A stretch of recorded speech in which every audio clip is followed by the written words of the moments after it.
Hello po, welcome back to my channel. Ngayon magluluto po tayo ng gisadong sariwang pansit. Ito po mga ingredients natin. Meron tayong sariwang pansit, carrots,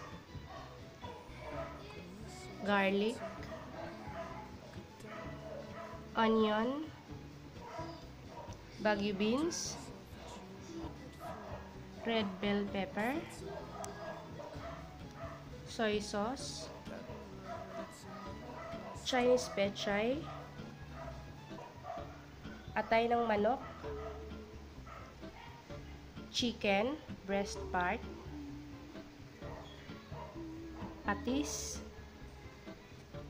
repolyo, at black pepper. First step, maglalagay lang tayo ng kaunting mantika sa pan. Once na mainit na, ihulog natin yung garlic.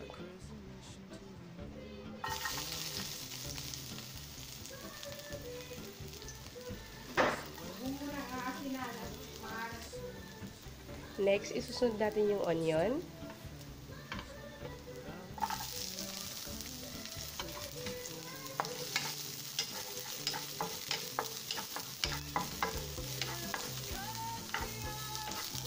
Gisa-gisa lang natin ang bahagya. Next is ang ating chicken.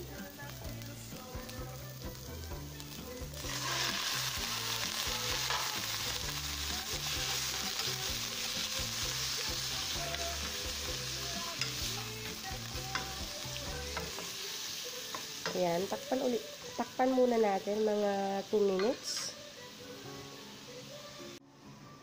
Ayan po, after 2 to 3 minutes, lagyan na natin ng kaunting patis. Kaunti lang po.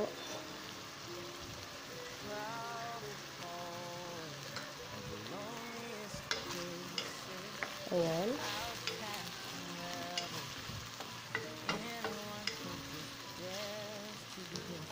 Tapos add natin ng kaunting water para lumambot lang yung chicken natin.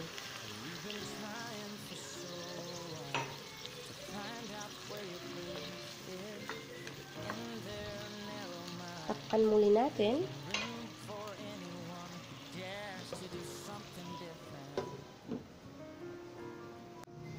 After 3 minutes, open na natin. Ilalagay na natin yung ating atay ng manok.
Guys, lagi pa lang nasa huli yung sariwang pansit natin pag nagluto tayo ng gisadong sariwang pansit, kasi yung pansit natin is madali lang maluto. Tsaka wag muna tayo maglagay ng asin or soy sauce kasi yung pansit natin is medyo maalat na.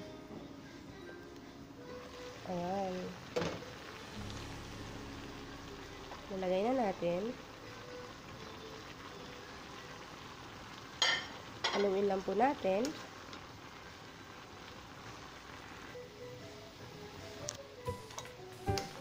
Ayan po, nahalo na natin ng maayos. Takpan uli natin, pakuluin lang natin ng saglit bago ilagay natin yung soy sauce. Ayan. Ayan po, after mga 2 minutes to 3 minutes uli, luto na ang ating pansit.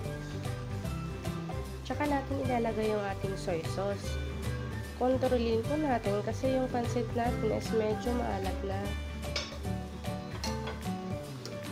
Haluin lang natin. Pagkatapos nating mahalo, tikman natin yung timpla natin kung tama na ba. Ang sarap, saktong-sakto lang. Ayan po, luto na ang ating gisadong sariwang pansit. Set aside muna natin. Ito po yung finished product natin. Gisadong sariwang pansit. Salamat po sa panonood. Please subscribe, comment down below po sa mga gusto niyo ipapaluto. Salamat ulit!